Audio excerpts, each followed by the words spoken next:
What's up, everybody? It's Mr. Talkbox. Check it out. You need to like and subscribe. Come on and catch a motherfucker. Boy, DOA playlist. Let's keep it funky. YouTube family and YouTube world, I'm back again. Like I always say, continue to pray for your neighbors, pray for your friends, your family, your loved ones. This world is like, I have no clue, but only God knows. And if you're like me and believer, you know, God is in control of everything. But just keep your friends, your neighbors, and your family in prayer that we're going to get through this thing, and this too shall pass. So, Mayo, do I got to do this again? Times all the time. Okay, so bear with me, my dear brother, my producer. He makes me do this, man. I still don't know why, but anyway, y'all, please go and like and subscribe to the page. Please go and like and subscribe to the page. Leave a comment too, right? Yes, sir. If they want to, leave a comment. 1 or 2 or 3. That'll be Okay. good. Please go and like and subscribe to the page. Leave a comment. Please go and like and subscribe to the page. Please go and like and subscribe to the page 5 times. 5 times. So he makes me do this when we start, and Sam will do it again at the end. He'll make me do it again. So I just got to get that the business. What do you call it, man? The business, was that like paying bills or commercials, like, if you want to call it that, it's just to encourage people to engage and just okay, good. All right, cool. Now, can we get started, man? Yes, let's go. I got this genius here sitting with me, man, my brother. Yes, I've been wanting to do. I ain't seen him in so long, so I got to get to my brother, man. Okay, can we go? We can go. All right, cool. Yo, I got to tell y'all, man. When I moved to LA, this was one of the first, giant bass players that I met. I met him, and I was blown away. And he was just the coolest brother.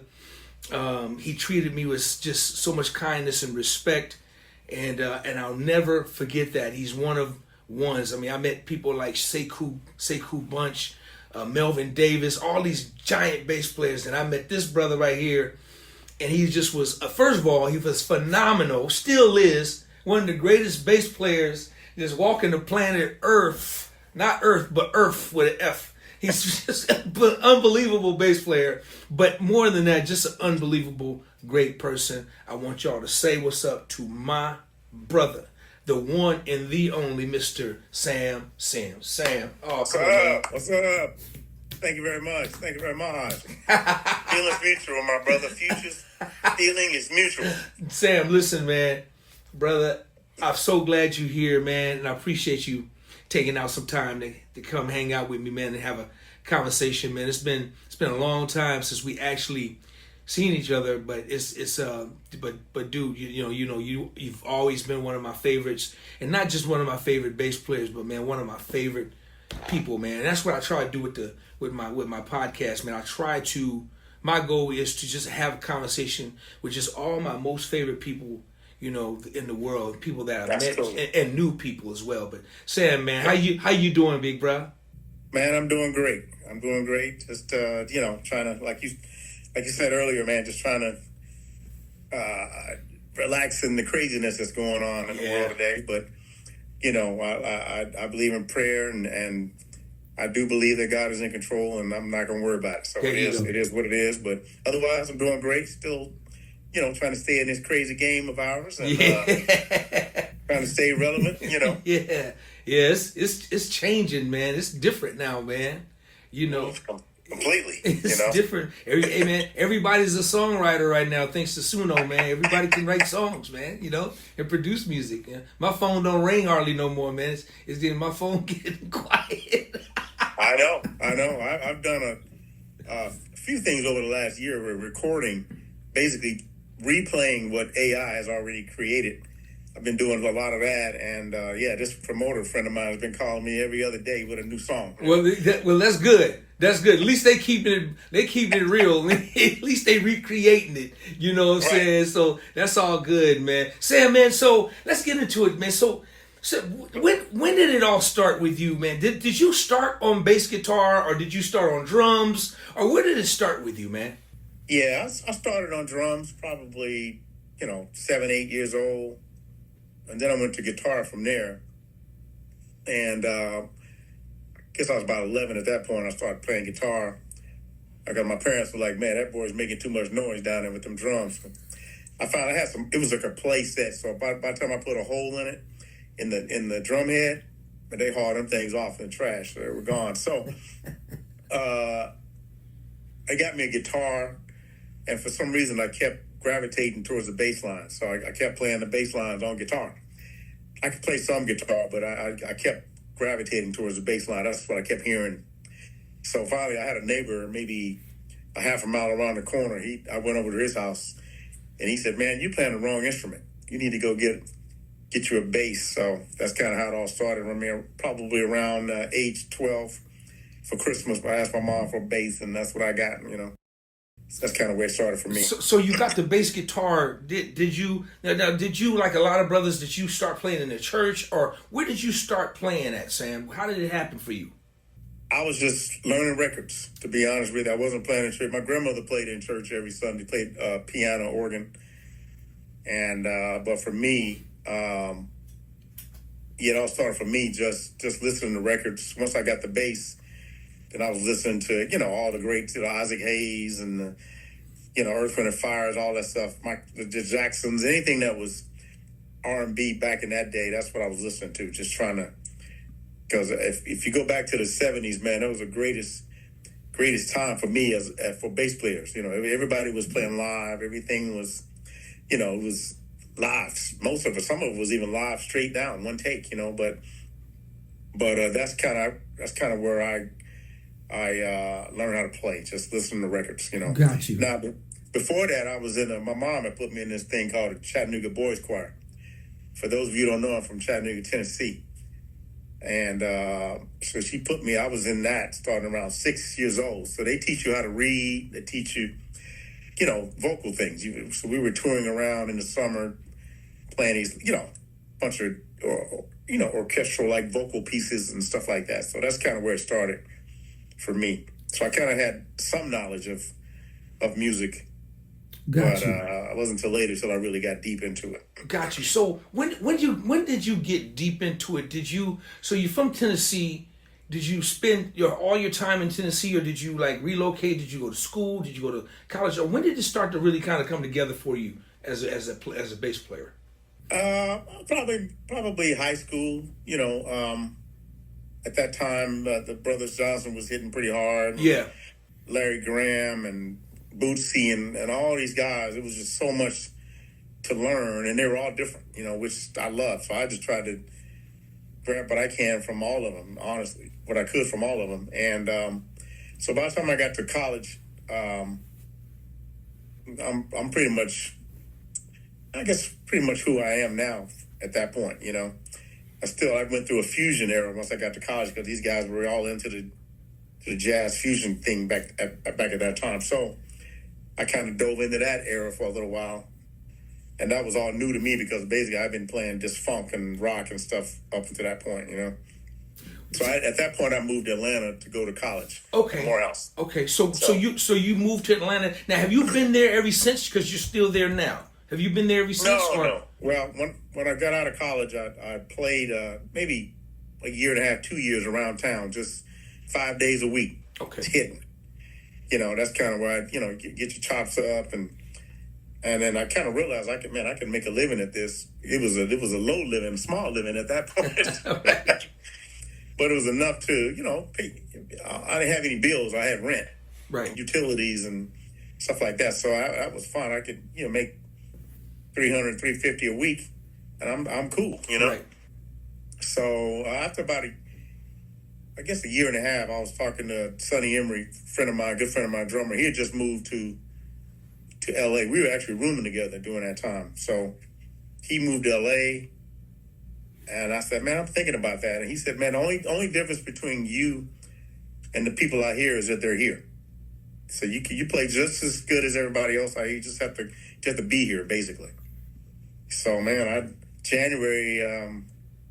I just jumped in my car and moved out on faith, man. Just not knowing what's going to happen. And my mom gave me her gas card, and I drove across the country, man. Wow. And so now you're in LA. You're there. Did it take you a while Sam to like kind of get in the swing of things? I mean, I know you, if you were there with Sonny, Sonny was probably doing some things, and did you guys connect and do some things together? Did he introduce you to a lot of people, or how did it kind of feel to be in LA at that time? Was it like a culture shock, or what was it like for you, man, when you first moved out there?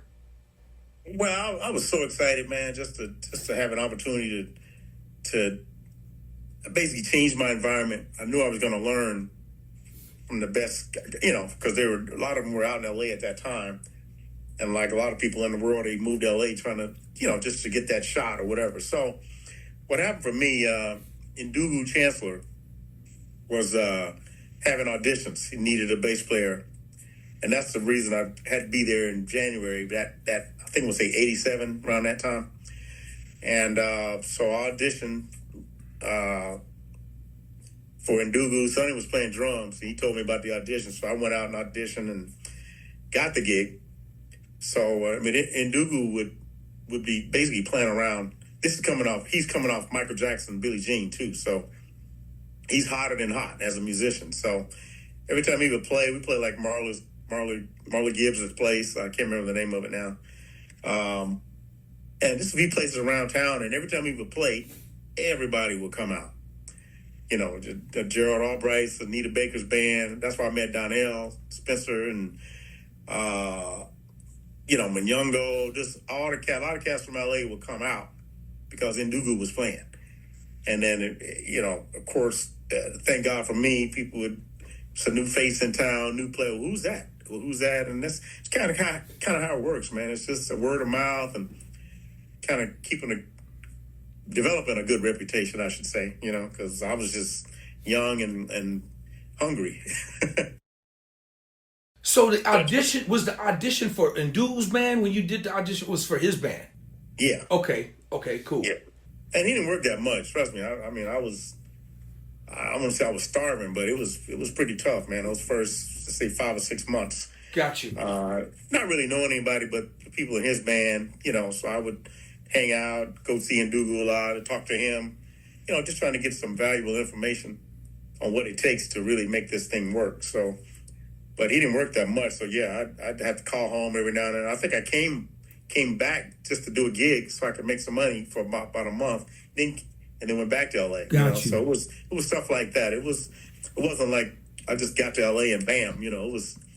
It was some growing pains, I should say. Understood, man. I totally get that part. Now, and this is good. So, when did things start to really happen? Like, when did that first thing happen for you? Like that break when you was like, cool, a gig, and this is good. When did that happen, man?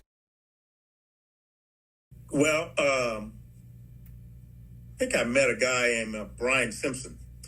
He's a piano keyboard player, smooth jazz guy now, but he was doing a lot of stuff around town, and he had called everybody in town, and nobody was available. And I was the last guy on the list.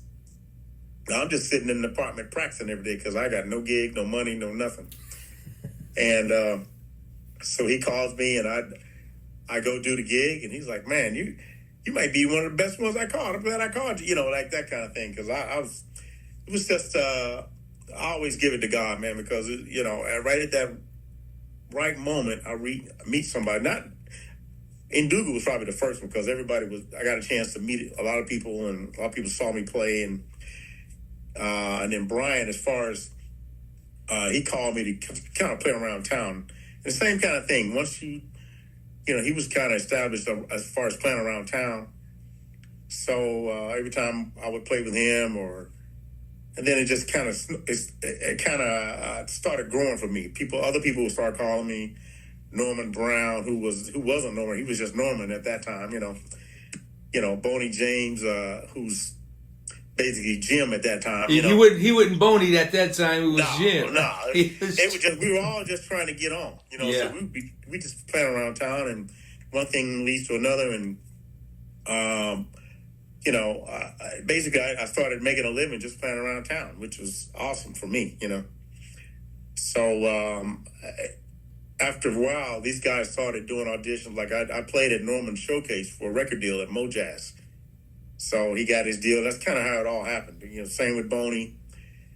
I wrote his very first song and on an independent label, and then Warner Brothers picked him up. That kind of thing. So it's all, I feel like, man, it was all planned out. I know that because I know so many people that have come to LA and been there for years and hadn't done anything. And these gigs that I was doing, even though they were local gigs, I mean, it would be like one day I showed up at UCLA. It was Harvey Mason and Greg Fillinganes or so. I mean, it was crazy. I'm like, I'm tripping because I'm just a new guy in town, and somebody just said, here, call this dude. He'll be cool, like that kind of thing. So you started developing a good reputation for showing up prepared and ready to play. So that's kind of how it worked for me. So all these things just kind of like impacted the big thing. Everything worked together. All these little things that led up. So it wasn't like you just got down there and just got one phone call, then boom, it's now Sam Sims is on top of the world. It's just all these little things just put you there. All these little things. It's like stepping stones, man. Stepping stones. Yeah. In Dugu's gig, and then you meet a bunch of people, and then you start getting calls for other little things around town, and like I said, it's just local gigs. But the local gig, I might be playing with a Gerald Albright or somebody, or all of a sudden they pass your name on. Oh, call this guy. Or I actually started playing with Gerald when his first record came out. Basically because he had seen me with Ndugu. Got you. And then it's just stepping stones from there, and then finally I started getting some calls for some tours around, who can we call to audition? And then I started getting some of those calls. So got you. So what was your first big tour, Sam? Your first one? I think my first one outside of Gerald was probably the Crusaders. Same kind of thing. I was hanging out with Sonny. Sonny was playing with the Crusaders at that time. That's why I moved to LA. And I would just go and hang out, watch Abe Laboriel and John Pena and all these guys killing it, And then one day he needed somebody, and I'm new in town, so I'm always available.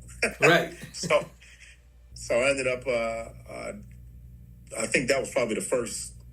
Crusaders were pretty hot at that time, so on the jazz pop world, I should say. Sam, you have such a diverse resume, man. You've played with so many of the greats, man. So many people, and just different in different genres of music, man. How important is it as a musician, man, to be able to, like you said earlier, you listened to just a bunch of different records, just learn just music. It wasn't just about funk.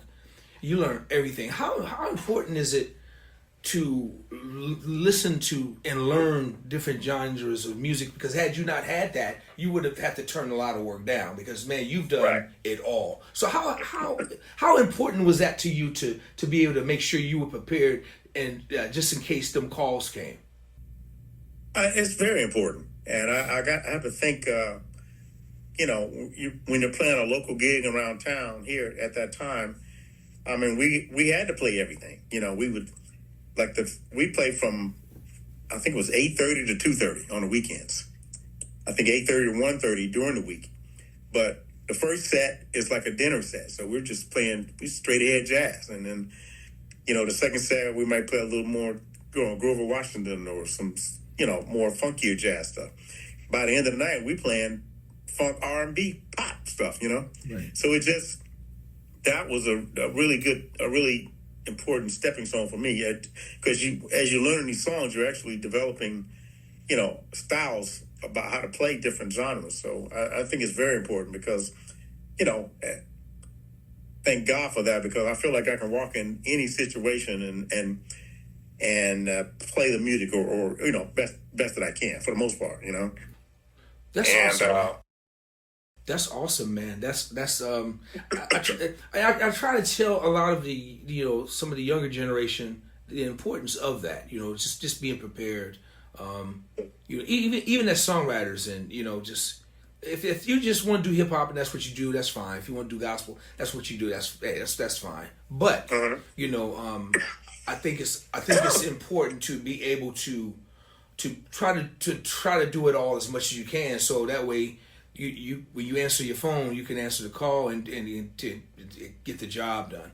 And with you, when I look at your resume, share some of the artists that you've toured with. Oh man, let's see. I think the first, like I said, the Crusaders. Did a lot of jazz stuff in the beginning. Gerald Albright. We were already playing with Norman around town at that time. From there, I started getting some pop calls, which I did like a little run with Sheena Easton, Paul Abdul. I did Janet After You, of course. Yeah. I was trying to fill them big shoes. You handled it, dog. You handled it. Man. See, just trying to hold on to what you guys had already put down, which was killing. Let's see. I did a Katie Lang, which was completely different. You know, that's one of those things. I was like, wow, it's more guitar based than anything, but it's still, you still have to kind of conform to the music. But she lets you be yourself as well. So that was a really cool gig. Sam, as a successful bass player, then we're gonna talk a little bit about production. But you're in LA, how important is it to know the records, man? To learn the records, to play an artist's record. How important is that, man? It's very important, and I have to go back to the Janet auditions. After you guys, she had an audition for everybody, and it was a cattle call, and some bad cats came to audition. You know, I've been listening to for years, but they all played bass, and which is no problem with that. But I thought that listening to those records, there was a lot of synth bass stuff going on at that time. So I, whatever the songs that had bass on, I played bass, and then other songs. Like, say, What Have You Done For Me Lately, or some of that stuff, I brought in my synth-based stuff, which I think kind of gave it a sense of, authenticity, to try to be as close to the record as I could, because that's what the artist has been listening to, For me, I thought that was a point, because nobody else came to audition with that. So I thought that, okay, this has got to be a point here, because I'm going to give her, if not the exact sound, close to the same feel as possible. So that was my thought going to the audition, Do you think that the importance of musicians learning the artist's music, because back then it was very important, man. Back then, do you think it still applies now with kind of like the new millennials taking music, taking bass, taking all drums to a whole different level, right? You know what I'm saying, of playing? It's a whole different culture now with musicians, and that's cool. I dig it. That's what they do. Do you think that rule and that law still applies to this day? I'm not sure. It should. I think it should, because there's a reason these songs are hits, and I can think back to a tour. I think it was a Justin Timberlake tour or somebody that I wasn't on it. I was just at the show. And it was the complete opposite. The dude was just, great player, but he was just doing his own thing, and I thought that the music overall was missing, what the people came to hear, or what people bought that record to hear, So I think it's very, very important. I don't know. I don't see as many shows as I would like with young cats today. But I wish it would stay the same. People listen to records and study the record and play the record. But I don't know if that's really happening today as much as I know it was happening in our day. Yeah. It definitely. And I have that same approach today, even on a local gig. It don't matter if I'm doing a cover. What it calls corporate band or something, man, I'll bring my synth bass out. They play some Bruno Mars, I'm gonna play the sound. I'm not gonna be playing, what's that song? 24 Karat, I think it's called. it just does to me. I can't. It doesn't feel right for me to play it on bass. I mean, I can play it on bass, but I'm always. It's just ingrained in my mind, in my spirit. That let me give this record what it is. Understood. Understood. And I think that's good. I think that's good. Just good advice to some of them. To the newer generation. You can take it or leave it, but now sometimes, man, an artist is crazy because the artists, they want all the chops now. They want, you know what I'm saying? So yeah. It's kind of like it's kind of like it's changing so much, man, to where it was way different, man. Way different, man. They, if the gig require whole notes, play whole notes. Don't play. Exactly.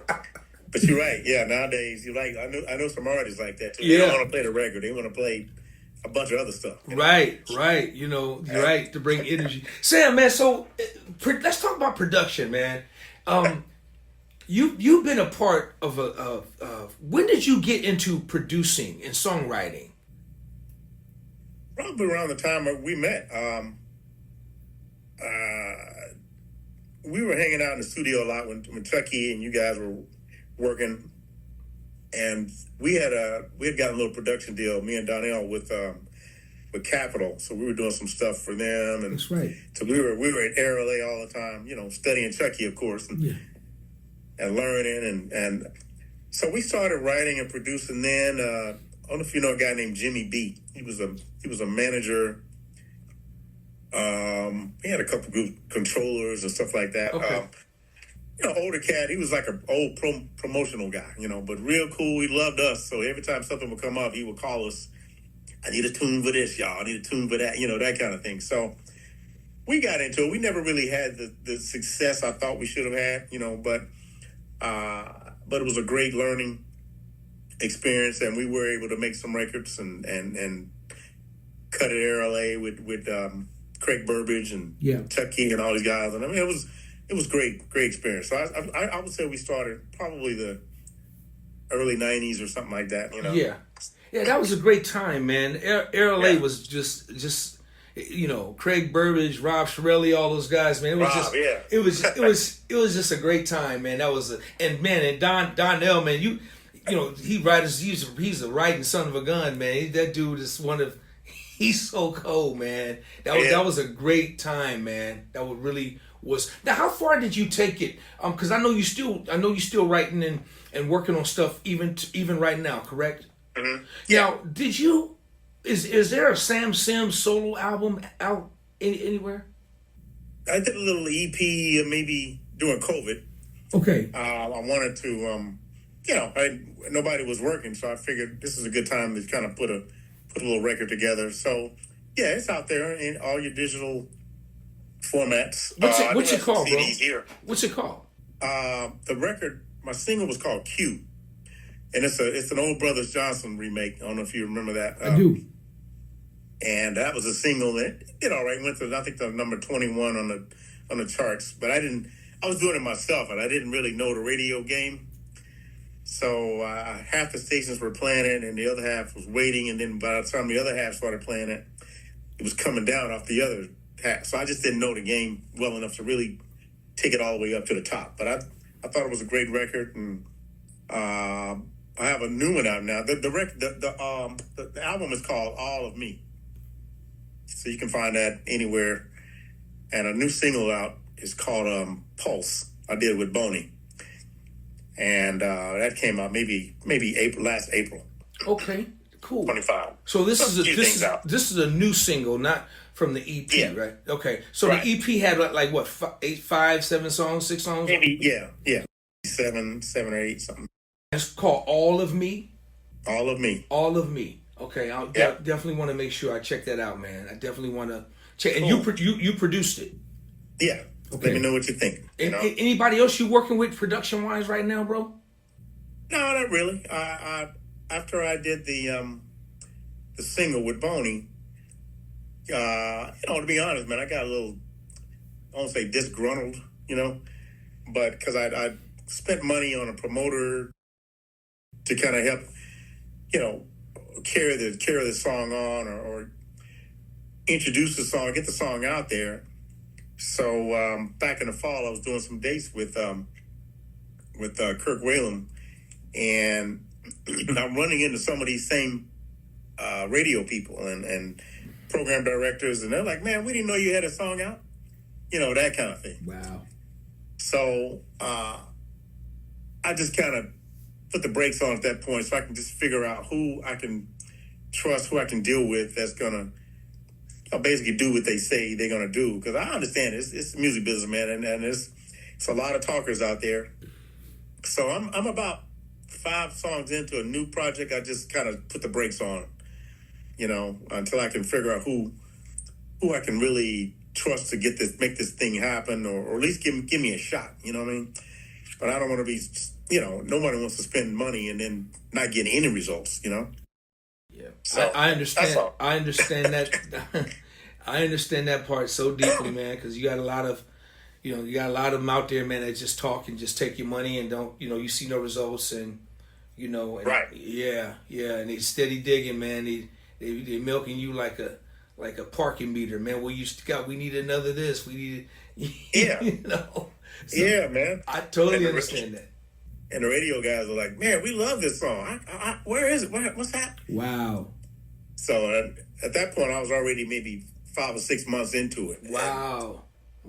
And I was just like, man, I couldn't believe it. I was like, man, because I had a lot of pretty good success with my first single, okay, Hugh. But I think now that I look back on it, I think somebody else kind of helped me get going on that. Not even in the mix, like a Dave Cause or somebody like that, Got you. Sam, who you playing with right now? Who you touring with right now, or you just on the road with right now? I'm just doing spot dates right now. I got a couple Kirk Whalum dates coming up, and this summer I'm starting up with the Chicks again, Dixie Chicks, what are formerly known as the Dixie Chicks. Now they're called the Chicks. Okay. So they're gonna do like a festival summer run, and then and I just heard they're gonna do a fall theater run in the fall. Wow. So I'm hoping to get out your way, man. I'd love to hook up with you, man. Man, please, man. If you come out this way, man, come on, man. I saw some California dates, so I'm definitely gonna let you know. Let me know, man. That'd be great. I can see them coming out here. Yeah. They're a big group. They got a huge market out here, so it's Sacramento. Yeah. So yeah, man, that would be great, man. Listen, man. Yeah.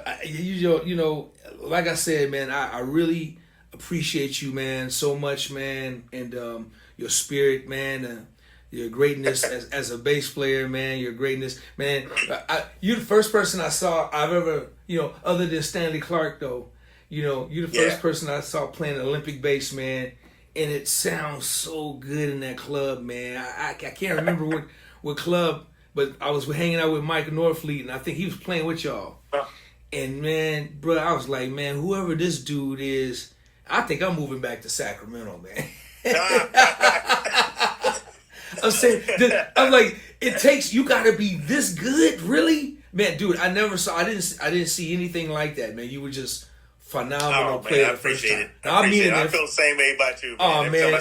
Oh, man, I mean it from the bottom of my heart, man. And everybody watching this, they know I'm talking the truth right now, bro. Oh, man, just trying to, like you say, play the part and fit in and feel good, and basically that's it. It's not rocket science. You just gotta be cool, There play, you go. do you, There you go. You could have done it. You could have done it, no problem, bro. Yeah, there you go, man. Well, listen, bro. I really appreciate you hanging out. Hey, Sam, tell everybody how they can follow you, man, and go get your music, and you give out your socials. Yeah, I do a little Instagram. I don't do a lot of socials, period. But it's official Sam Sims is my Instagram. My music is available on any digital format. Your Amazon, Apple Music, whatever you use is out there. Spotify. If you want a real CD, I got some physical ones here. Believe it or not. So they can send out. So can they hit you and DM you on Instagram and you'll pick them up? Yeah, on Instagram, or you can email me at samsims2@mac.com. Beautiful. Y'all please go listen to this brother, support. Just, go on YouTube, watch this. The brother ain't no joke, man. The brother's just, his sound. Hey, Sam, how important, let me ask you this, man. How important is tone and sound? Because, man, your tone and sound has just always just been spectacular, man. How important is tone and sound to you, bro? It's very, very important to me. It's kind of an extension of yourself or who you are, So it's very important for me, man. I always try to pick bases. Not all of them are the same, but they all have a similar thing, and they kind of reach out and grab you a bit, And I love that because when you're in arenas and stuff, man, you got to have a bass that cuts through, So I'm always looking for basses that cut and you can feel the tone even in an arena. And some shows I go to, man, I can't tell what the dude's playing at all because it's so dark and bassy, and you got all these subs in the arena already, so you don't need that much, bottom end on a bass like that, but or bass bottom end sounding bass, I should say. But yeah, it's very important. I'm looking at him over here now, trying to think what else. So not only Go ahead, brother. Go ahead. No, I'm just saying I am playing. I just picked up. I've been playing Sadowski for the last couple of years. I just picked up one of Sekou's old models called Carvin. Yeah, the Carvin. Yes. And I was this one song with Kirk. Man, it was so fast that the Sadowski is so big. The 5-string is so big for my hands. I couldn't get around on it. So I got a Sekou model. Found it used in Chicago. Wow. Now, but going back to your point, like arenas, like when you go and hear bass players, and like you said, it's muddy. You can't. There's no separation. The sound is horrible. So not only can your house engineer kill your thing, but you can actually kill your own thing if your stage and what you got coming out of the box from the stage is not cool. Basically, is what you're saying, right? Right. Yeah. Yeah. So that could be another major part of the issue as well. Oh yeah. Okay. Yeah, most of these basses I have, I can plug them right in and be no EQ, and you'd hear it just fine. Got you. They're very clean, and I know sometimes you got to have a little dirt and mud in the sound. I get that, right? But for the most part, especially a song with a lot of instrument, a lot of stuff going on, man. I always try to get a bass that's going to cut through. It's got some highs on it, nice mid, and some lows too, but not too much, Gotcha. So that you can't, so that it cuts through and you can hear it in an arena or stadium or something. So yeah, understood. And the engineer doesn't have to do too much. That's what I'm hoping. Gotcha. But they can jack you up.